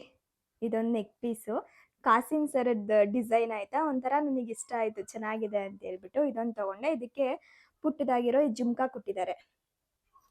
ಇದರೊಟ್ಟಿಗೆ ಸುಮಾರಷ್ಟು ತಂದಿದ್ದೀನಿ. ಅಲ್ಲಿ ಸುಮಾರು ಕಲೆಕ್ಷನ್ಸ್ ಇತ್ತು. ನನಗೆ ಯಾವ್ದು ಹಿಡಿಸ್ತು ನೋಡಿ ಅದನ್ನು ಮಾತ್ರ ತೊಗೊಂಡು ಬಂದೆ. ಇದಂತೂ ತುಂಬ ಅಂದರೆ ತುಂಬ ಚೆನ್ನಾಗಿದೆ ಆಯಿತಾ. ನಾವು ಸ್ವಲ್ಪ ವೆಸ್ಟರ್ನ್ ಡ್ರೆಸ್ ಎಲ್ಲ ವೇರ್ ಮಾಡ್ತೀವಲ್ಲ ಅವಾಗಲೂ ಹಾಕೊಳ್ಬೋದು, ಇಲ್ಲ ಸಿಂಪಲ್ ಆಗಿ ಯಾವುದಾದ್ರೂ ಒಂದು ಸ್ಯಾರಿ ಹಾಕೊಂಡ್ರೆ ಕೂಡ ಹಾಕೋಬಹುದು. ಪುಟ್ಟದಾಗಿರೋ ಇಯರಿಂಗ್ಸ್ನ ಕೊಟ್ಟಿದ್ದಾರೆ. ನಂಗೆ ನೋಡಿದ ತಕ್ಷಣ ತುಂಬಾ ಇಷ್ಟ ಆಯಿತು ಅಂತೇಳಿ ಇದೊಂದು ತಗೊಂಡೆ. ನಾನು ಇದ್ರದ್ದೆಲ್ಲ ಫೋಟೋಸ್ನು ಕೂಡ ಹತ್ರದಿಂದ ತೋರಿಸ್ತೀನಿ. ಹಿಂಗೆ ತೋರಿಸಿದಾಗ ನಿಮಗೂ ಕೂಡ ಅಷ್ಟ ಗೊತ್ತಾಗಲ್ಲ, ಅದರಿಂದ ವಿಡಿಯೋ ಮಾಡ್ಕೊಂಡು ತೋರಿಸಿದಾಗ ಸ್ವಲ್ಪ ನೀಟಾಗಿ ಡಿಸೈನ್ಸ್ ಎಲ್ಲ ಗೊತ್ತಾಗುತ್ತೆ. ಇನ್ನು ಇದು ಲಕ್ಷ್ಮಿ ಹಾರ, ಇಲ್ಲಿ ಲಕ್ಷ್ಮಿ ಇದೆ. ಈ ಪೆಂಡೆಂಟ್ ಬಂದು ಆನೆ ಇರೋದು ಕೂಡ ಇತ್ತು, ಹಾಗೆ ಗಣಪತಿ ಇರೋದಿತ್ತು. ನನಗೆ ಲಕ್ಷ್ಮಿ ಇರೋದು ತುಂಬ ಇಷ್ಟ ಆಯಿತು, ಹಬ್ಬಕ್ಕೆಲ್ಲ ಹಾಕೋಬೋದು ಅಂತ ಹೇಳ್ಬಿಟ್ಟು ಇದೊಂದು ತಗೊಂಡೆ. ಇದಕ್ಕೆ ನಾನು ಎಕ್ಸ್ಟ್ರಾ ಇಯರಿಂಗ್ಸ್ ತಗೊಂಡೆ. ಇದ್ರ ಇಯರಿಂಗ್ಸು ಜುಮ್ಕಾ ಬಂದಿತ್ತು, ನನ್ನ ಹತ್ರ ಸುಮಾರಷ್ಟು ಜುಮ್ಕಾಸ್ ಇತ್ತು, ಹಾಗಾಗಿ ಈ ಥರದ್ದು ಇಯರಿಂಗ್ನ ತಗೊಂಡೆ ಮ್ಯಾಚ್ ಮಾಡಿಬಿಟ್ಟು ಚೆನ್ನಾಗಿ ಕಾಣಿಸುತ್ತೆ ಅಂತ. ಇದು ಹಾಕೊಂಡಾಗ ಈ ಇಯರಿಂಗ್ನ ಹಾಕೊಂಡ್ಬಿಟ್ಟು ಈ ಮಾಟಿ ಹಾಕೊಂಡ್ರೆ ತುಂಬ ಚೆನ್ನಾಗಿ ಕಾಣಿಸುತ್ತೆ ಅಂತೇಳಿ ಒಂದು ಸೆಟ್ಟು ಮಾಟಿ ಕೂಡ ತಗೊಂಡಿದ್ದೀನಿ. ನೋಡಿ, ಇದು ಟ್ರೆಡಿಷ್ನಲ್ ಮಾಟಿ. ಇದೆಲ್ಲ ಮೊದಲು ಹಳೆ ಕಾಲದಲ್ಲಿ ಹಾಕ್ತಿದ್ರು ಆಯಿತಾ, ಇವಾಗೆಲ್ಲ ಅದೇ ಹೊಸ್ದಾಗಿ ಟ್ರೆಂಡ್ ಅಂತ ಬಂದ್ಬಿಟ್ಟಿದೆ. ನಾನು ನೋಡಿದ ತಕ್ಷಣ ಚೆನ್ನಾಗಿದೆ ಅಲ್ಲ ಅಂತೇಳಿ ಇದೊಂದು ತಗೊಂಡೆ. ಇದ್ರೊಟ್ಟಿಗೆ ಇನ್ನೂ ಒಂದು ತಗೊಂಡಿದ್ದೀನಿ, ತೋರಿಸ್ತೀನಿ ರೀ. ಇದೊಂದು ನಾನೊಂದು ಸೆಟ್ ತೊಗೊಂಡಿದ್ದೀನಿ ಆಯಿತಾ, ಅದಕ್ಕೆ ಮ್ಯಾಚ್ ಆಗಲಿ ಅಂತ ಹೇಳ್ಬಿಟ್ಟು ಇದನ್ನ ತಗೊಂಡೆ. ಇನ್ನು ಇದು ಬಂದು ಒಂದು ಬ್ರಾಸ್ಲೆಟ್ ಥರ ಇರಲಿ, ಯಾವುದಾದ್ರೂ ಒಂದು ಸ್ಯಾರಿಗೆ ಹಾಕ್ಲಿಕ್ಕಾಗತ್ತೆ ಅಂತೇಳಿ ಇದೊಂದು ತಗೊಂಡೆ. ಇನ್ನು ಸೆಟ್ ಅಂತ ಹೇಳಿದ್ನಲ್ಲ, ಅದು ಬಂದು ಇದು ನೋಡಿ, ನಾನು ಓಪನ್ ಮಾಡಿ ನೋಡಿದೆ ಆಯಿತಾ, ಹಾಕ್ದಾಗ ಹೆಂಗೆ ಕಾಣಿಸುತ್ತೆ ಅಂತೇಳಿ, ಹಾಗಾಗಿ ಇಲ್ಲಿ ಓಪನ್ ಆಗಿದೆ. ಜುಮ್ಕಾ ಇದು ಕೂಡ ಲಕ್ಷ್ಮಿ ಡಿಸೈನ್ ಆಯಿತಾ, ಒಂದು ಲಾಂಗ್ ಚೈನ್ ಇದೆ, ಒಂದು ಶಾರ್ಟ್ ಚೈನ್ ಇದೆ. ಇದರೊಟ್ಟಿಗೆ ಇದಕ್ಕೆ ಮ್ಯಾಚ್ ಮಾಡಿ ನಾನು ಸಪ್ರೇಟಾಗಿ ಡಾಪ್ ತಗೊಂಡೆ. ಇದರಲ್ಲಿ ಸೆಟ್ಟಲ್ಲಿ ಇರಲಿಲ್ಲ, ಹಾಗಾಗಿ ಡಾಬ್ನ ತಗೊಂಡೆ. ಇನ್ನು ಇದು ಇಷ್ಟು ಜ್ಯುವೆಲ್ಸ್ನು ಕೂಡ ಒಂದೇ ಶಾಪಲ್ಲಿ ತೊಗೊಂಡು ಬಂದಿದ್ದು. ಇದರೊಟ್ಟಿಗೆ ಲೇಖಮನು ಕೂಡ ಒಂದು 2-3 ಜ್ಯುವೆಲ್ಸ್ ಎಲ್ಲ ತೊಗೊಂಡ್ರು. ಇದನ್ನು ಆದ್ಯ ಜ್ಯುವೆಲ್ಸಲ್ಲಿ ತಂದಿದ್ದು ನಾವು. ಅವ್ರದ್ದು ಇನ್ಸ್ಟಾಗ್ರಾಮ್ ಪೇಜ್ ಕೂಡ ಇದೆ, ಮಾಮೂಲಿ ಆನ್ಲೈನ್ ಡೆಲಿವರಿ ಕೂಡ ಮಾಡ್ತಾರೆ ಅವರು. ಆದರೆ ನಾನೊಂದು ಸಲ ಶಾಪ್ಗೆ ಹೋಗ್ಬಿಟ್ಟು ಕಲೆಕ್ಷನ್ಸ್ ನೋಡ್ಕೊಂಡು ತೊಗೊಂಡು ಬರೋಣ ಅಂತೇಳಿ, ಹೆಂಗಿದ್ರು ಇವತ್ತು ಹೋಗಿದ್ವಲ್ಲ, ಅಲ್ಲಿಂದ ಇಲ್ಲಿಗೆ ಹೋಗ್ಬಿಟ್ಟು ಇದನ್ನೆಲ್ಲ ತೊಗೊಂಡು ಬಂದ್ವಿ. ಅವ್ರ ಕಾಂಟ್ಯಾಕ್ಟ್ ನಂಬರು ಬೇಕಿದ್ರೆ ಇನ್ಸ್ಟಾ ಪೇಜ್ ಡೀಟೇಲ್ಸ್ ಬೇಕು ಅನ್ನೋಂಗಿದ್ರೆ ನಾನು ಸ್ಕ್ರೀನ್ ಮೇಲೆ ಕೊಟ್ಟಿರ್ತೀನಿ, ನೀವು ನೋಡ್ಬೋದು. ಚೆನ್ನಾಗಿದೆ ಕಲೆಕ್ಷನ್ ಮಾತ್ರ, ತುಂಬ ಚೆನ್ನಾಗಿದೆ. ಹಾಗೆ ಇವಾಗ ಹಬ್ಬ ಎಲ್ಲ ಇರೋದ್ರಿಂದ ಸ್ವಲ್ಪ ಡಿಸ್ಕೌಂಟ್ ಕೂಡ ಮಾಡಿ ಕೊಡ್ತಾರೆ. ನಮಗೂ ಒಂದಿಷ್ಟು ಡಿಸ್ಕೌಂಟ್ ಎಲ್ಲ ಮಾಡಿಕೊಟ್ರು. ಇಷ್ಟು ಇವತ್ತೋಗಿ ಶಾಪ್ ಮಾಡ್ಕೊಂಡು ಬಂದಿದ್ದು ಎಲ್ಲನೂ ಕೂಡ ನೀಟಾಗಿ ತೆಗೆದಿಡಬೇಕು. ಎಲ್ಲ ಹಬ್ಬಕ್ಕೂ ಕೂಡ ಒಂದೊಂದು ಆಗೋಗ್ಬಿಡುತ್ತೆ. ಏನು ಗೊತ್ತಾ, ಕೆಲವೊಮ್ಮೆ ನಾನು ಇದನ್ನೆಲ್ಲ ತೊಗೊಂಡು ಬಂದಿದ್ದೀನಿ ಅಂತ ತೋರಿಸ್ಲಿಕ್ಕೂ ಕೂಡ ಇತ್ತೀಚೆಗೆ ಯೋಚನೆ ಮಾಡೋ ಥರ ಆಗಿಬಿಟ್ಟಿದೆ. ಅಯ್ಯೋ, ಯಾರೇನು ಕಮೆಂಟ್ ಮಾಡ್ತಾರೋ, ಏನು ಹೇಳ್ತಾರೋ ಅಂತ ಹೇಳಿ. ಕೆಲವೊಂದು ಕಮೆಂಟ್ ಅದೆಷ್ಟು ತಲೆ ಕೆಡಿಸ್ಬಿಡುತ್ತೆ ಅಂತ ಅಂದರೆ, ನಾನು ಏನು ವಿಡಿಯೋದಲ್ಲಿ ತೋರಿಸ್ಬಾರ್ದು, ಏನು ಮಾತಾಡಬೇಕು, ನಾನು ಮಾತಾಡ್ತಿರೋದು ಸರಿಗಿದ್ರು ಕೂಡ ಅಯ್ಯೋ ಇದು ತಪ್ಪೇನೋ, ಈ ಥರ ನಮಗೆ ಅನ್ನಿಸ್ಬಿಡ್ಬೇಕು ಆಯಿತಾ. ಆ ಥರ ಮೈಂಡೆಲ್ಲ ಒಂಥರ ಬ್ಲ್ಯಾಂಕ್ ಆಗಿಬಿಡುತ್ತೆ, ಏನು ಮಾಡಬೇಕು ಅನ್ನೋದು ಕೂಡ ಗೊತ್ತಾಗಲ್ಲ, ಹಂಗೆ ತಲೆ ಕೆಡಿಸ್ಬಿಡುತ್ತೆ. ನನಗೂ ಕೂಡ ಇತ್ತೀಚೆಗೆ ಅದೇ ಆಗಿದ್ದು ಆಯಿತಾ. ನೀವು ಕೇಳ್ತಿದ್ರಲ್ಲ, ಯಾಕೆ ವಿಡಿಯೋ ಅಪ್ಲೋಡ್ ಮಾಡ್ತಾ ಇಲ್ಲ ನೀವು ಅಂತೇಳಿ, ಇದೇ ಕಾರಣಕ್ಕೆ ನಾನು ವಿಡಿಯೋಸ್ ಸವಾಸಕ್ಕೆ ಹೋಗಿರಲಿಲ್ಲ. ವಿಡಿಯೋ ಅಂತ ಅಲ್ಲ, ನನಗೆ ಯಾವ ಕೆಲಸ ಮಾಡಲಿಕ್ಕೂ ಕೂಡ ನನಗೆ ಆಸಕ್ತಿ ಇರಲಿಲ್ಲ ಆಯಿತಾ. ಅಷ್ಟು ಈ ನೆಗೆಟಿವ್ ಕಮೆಂಟ್ಸ್ನ ತಲೆ ತುಂಬ ತುಂಬ್ಕೊಂಡ್ಬಿಟ್ಟಿದ್ದೆ ನಾನು ಯೂಟ್ಯೂಬ್ ಚಾನಲ್ ಕ್ರಿಯೇಟ್ ಮಾಡಿ ಸುಮಾರು ಒಂದು 3 ವರ್ಷ ಆಯಿತು ಆಯಿತಾ. ಅಲ್ಲಿಂದ ಇಲ್ಲಿವರೆಗೂ ಕೂಡ ನೆಗೆಟಿವ್ ಕಮೆಂಟ್ಸ್ ಬರ್ತಾ ಇದೆ, ಇಲ್ಲ ಅಂತ ಹೇಳಲ್ಲ ನಾನು. ಮೊದಲೆಲ್ಲ ಯಾವ ಥರ ಅಂತ ಅಂದರೆ, ನೀವು ಇಷ್ಟು ವರ್ಷ ಆದರೂ ಮಗು ಮಾಡ್ಕೊಂಡಿಲ್ವಲ್ಲ, ನಿಮಗೆ ಮಕ್ಕಳೇ ಆಗಲ್ಲ ಬಿಡಿ, ನಿಮಗೆ ಮಗು ಆದರೆ ಗೊತ್ತಾಗುತ್ತೆ, ಈ ಥರ ಕಮೆಂಟ್ ಮಾಡೋರು. ಬರೀ ನಮಗೆ ಮಗು ಆಗಿಲ್ಲ ಅನ್ನೋದೊಂದು ಇಟ್ಕೊಂಡು ಅದ್ರ ಬಗ್ಗೆ ನೆಗೆಟಿವ್ ಆಗಿ ಕಮೆಂಟ್ ಮಾಡೋರು. ನಮಗೆ ಗೊತ್ತಿತ್ತು ನಾವೇನು ಮಾಡಬೇಕು ಅಂತ ಅಂದ್ಕೊಂಡಿದ್ದೀವಿ ಅಂತ. ನಾವು ಸೆಟ್ಲ್ ಆದಮೇಲೆ ನೋಡೋಣ, ನಾವು ಏನು ಅಂದ್ಕೊಂಡಿದ್ದೀವಿ ಆ ಗೋಲ್ನ ಅಚೀವ್ ಮಾಡಿಬಿಟ್ಟು ಇದ್ರ ಬಗ್ಗೆ ಯೋಚನೆ ಮಾಡೋಣ. ನಮಗೆ ಗೊತ್ತಲ್ವ ನಮ್ಮನೆ ಪರಿಸ್ಥಿತಿ ಅಂತ ಹೇಳ್ಬಿಟ್ಟು, ಯಾರೇ ಎಷ್ಟೇ ನೆಗೆಟಿವ್ ಆಗಿ ಹೇಳಿದ್ರು ಕೂಡ ಮನಸ್ಸಿಗೆ ಹರ್ಟ್ ಆದ್ರೂ ಅದನ್ನು ಬದಿಗೆ ಇಟ್ಬಿಟ್ಟು ನಮ್ಮ ಕೆಲಸ ನಾವು ಮಾಡ್ಕೊಂಡು ಹೋಗ್ತಾ ಇದ್ವಿ. ಇವಾಗ ಎಲ್ಲ ಸರಿ ಹೋಯ್ತು, ನಾವು ಅಂದ್ಕೊಂಡಂಗೆ ಆಯಿತು, ಸರಿ ನಾವು ಒಂದು ಮಗು ಮಾಡ್ಕೊಂಡ್ವಿ, ಇವಾಗ ಚೆನ್ನಾಗಿದ್ದೀವಿ ಅನ್ನೋ ಟೈಮಲ್ಲಿ ಮೊದಲೆಲ್ಲ ಈ ಥರ ಕಮೆಂಟ್ ಮಾಡ್ತಾ ಇದ್ರಲ್ಲ, ಅವರೇ ಇವಾಗ ಬಂದು ಹೆಂಗೆ ಹೇಳ್ತಾ ಇದ್ದಾರೆ ಅಂದರೆ, ನಿಮಗೇನೋ ಕಂಟೆಂಟ್ ಇಲ್ಲ ಅಂತ ಹೇಳ್ಬಿಟ್ಟು ಮಗು ಮಾಡ್ಕೊಂಡಿದ್ದೀರಾ, ಕಂಟೆಂಟ್ಗೋಸ್ಕರನೇ ನೀವು ಮಗು ಮಾಡ್ಕೊಂಡಿರೋದು, ಜಾಣುವಿಂದಾಗಿ ಇತ್ತೀಚೆಗೆ ನಿಮಗೆ ಒಳ್ಳೆ ದುಡ್ಡು ಬರ್ತಾ ಇದೆ, ಈ ಥರ. ಯಾಕೆ ನಾನು ಅವರೇ ಅಂತ ಹೇಳ್ತಿದ್ದೀನಿ ಅಂದರೆ, ಯೂಟ್ಯೂಬಲ್ಲಿ ಯಾರೇ ಒಬ್ಬರು ಕಮೆಂಟ್ ಮಾಡಿದ್ರು ಕೂಡ ತೋರಿಸುತ್ತೆ ಹಿಸ್ಟ್ರಿನ, ಮೊದಲಿಂದ ಏನೇನೆಲ್ಲ ಕಮೆಂಟ್ಸ್ ಮಾಡ್ಕೊಂಡು ಬಂದಿದ್ದಾರೆ ಅಂತ ಹೇಳ್ಬಿಟ್ಟು. ನಾನು ಈ ಥರ ಕಮೆಂಟ್ ಮಾಡಿದವ್ರನ್ನ ಚೆಕ್ ಮಾಡಿ ನೋಡಿದಾಗ ಅವರೇನೇನೇನೆ ಮೊದಲು ಹಿಂಗೆ ಹೇಳಿರೋದು, ನಿಮಗೆ ಮಕ್ಕಳೇ ಆಗಲ್ಲ ಬಿಡಿ, ಹಂಗೆ ಹಿಂಗೆ ಅಂತ. ಈಗ ಅವರೇ ಹಿಂಗೆ ಹೇಳ್ತಾ ಇರೋದು, ನೀವು ಮಗು ಮಾಡ್ಕೊಂಡಿರೋದೇ ದುಡ್ಡು ಮಾಡಲಿಕ್ಕೋಸ್ಕರ ಅಂತೇಳಿ. ನನಗೆ ಹೆಂಗೆ ಕಮೆಂಟ್ನ ತೊಗೋಬೇಕು ಅಂತಲೇ ಗೊತ್ತಾಗ್ತಾ ಇಲ್ಲ. ಏನು ಗೊತ್ತಾ, ನಿಜ ಹೇಳ್ತಿದ್ದೀನಿ, ಜಾಣುನ ನಾನು ವಿಡಿಯೋದಲ್ಲಿ ತೋರಿಸ್ತಿರೋ ಕಾರಣ ನಿಮಗೆ ಜಾಣು ಅಂದರೆ ತುಂಬ ಇಷ್ಟ ಅನ್ನೋದು ಒಂದೇ ಆಯಿತಾ. ಸುಮಾರು ಜನ ನಾನು ಒಂದು ವಿಡಿಯೋದಲ್ಲಿ ಜಾಣನ್ ತೋರಿಸ್ಲಿಲ್ಲ ಅಂದ್ರೂ ಕೂಡ ಕಮೆಂಟಲ್ಲಿ ಕೇಳ್ತಿರ್ತಾರೆ, ಯಾಕೆ ಶಿಲ್ಪ ನೀವು ಇವತ್ತು ಜಾಣನ್ ತೋರಿಸ್ಲಿಲ್ಲ ಜಾಸ್ತಿ, ನಾವು ತುಂಬಾ ಮಿಸ್ ಮಾಡ್ಕೊಂಡ್ವಿ, ನಮ್ಮ ಮನೇಲಿರೋ ಮಕ್ಕಳು ಕೂಡ ಜಾಣನ ನೋಡ್ಲಿಕ್ಕೆ ತುಂಬಾ ಇಷ್ಟಪಡ್ತಾರೆ, ಆದಷ್ಟು ವಿಡಿಯೋ ಮಾಡಿ ಹಾಕಿ ಜಾಣದು ಅಂತೇಳಿ. ಆ ಥರ ಕಮೆಂಟ್ಸ್ ಎಲ್ಲ ನೋಡಿದಾಗ ಹೆಂಗ್ ಅನ್ಸುತ್ತೆ ಅಂದ್ರೆ ಖುಷಿ ಆಗತ್ತೆ ಮನಸ್ಸಿಗೆ, ಸರಿ ಅವರು ಇಷ್ಟಪಡ್ತಿದಾರಲ್ಲ ತೋರ್ಸೋಣ. ಜಾಣು ಇವಾಗ ತುಂಟಾಟ ಎಲ್ಲ ಶುರು ಮಾಡಿರೋದ್ರಿಂದ ನಮ್ಗೆ ಇಷ್ಟು ಖುಷಿ ಆಗತ್ತೆ, ಇನ್ನು ನೀವು ಅದನ್ನ ನೋಡಿದಾಗ ನೀವು ಖುಷಿ ಪಡ್ತೀರಾ ಅನ್ನೋದು ಒಂದೇ ಕಾರಣಕ್ಕೆ ನಾನು ಜಾಣನ ವಿಡಿಯೋದಲ್ಲಿ ತೋರಿಸ್ತೀನಿ ಆಯ್ತಾ. ಅದು ನೋಡಿ ಈ ತರ ನೆಗೆಟಿವ್ ಆಗಿ ಇತ್ತೀಚೆಗೆ ಕಮೆಂಟ್ ಮಾಡ್ಲಿಕ್ಕೆ ಶುರು ಮಾಡ್ಕೊಂಡ್ಬಿಟ್ಟಿದ್ದಾರೆ. ಇದು ನನಗೆ ಮನ್ಸಿಗೆ ತುಂಬಾ ಹರ್ಟ್ ಮಾಡ್ತು. ಇನ್ನೊಂದೇನಂತ ಅಂದ್ರೆ ಬಾಡಿ ಶೇಮಿಂಗ್ ಮಾಡೋದು. ಈಗ ದೊಡ್ಡವ್ರದಾದ್ರೆ ಹೋಗ್ಲಿ ಬಿಡಿ, ಈಗ ಅಪ್ಪುಗೆ ಹೇಳಿದ್ರೆ ನನಗೆ ಹೇಳಿದ್ರೆ ಏನೋ ಒಂದು ಹೇಳ್ತಿದಾರಪ್ಪ ಬಿಟಾಕು ಅಂತ ಹೇಳ್ಬಿಟ್ಟು ಸೈಡ್ಗೆ ಇಟ್ಬಿಟ್ಟು ಏನೋ ಒಂದು ಮರ್ತು ಬಿಡ್ಬೋದು.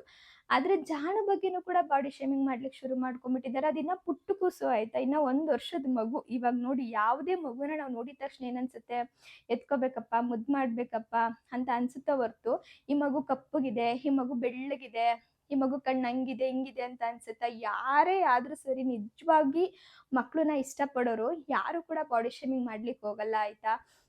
ಆ ಪುಟ್ಟು ಕೂಸ್ಗೆ ಬಾಡಿ ಶೇಮಿಂಗ್ ಮಾಡ್ತಾರಂದ್ರೆ ಇವ್ರು ಎಂತ ಜನ ಇರಬೇಕು. ಅದು ಲೇಡಿ, ಅವರು ಬೇಕಂತಾನೇನೆ ಒಂದು 4-5 ಐಡಿ ಕ್ರಿಯೇಟ್ ಮಾಡ್ಕೊಂಡ್ಬಿಟ್ಟಿದ್ದಾರೆ, ಎಲ್ಲ ಫೇಕ್ ಆಯ್ತಾ.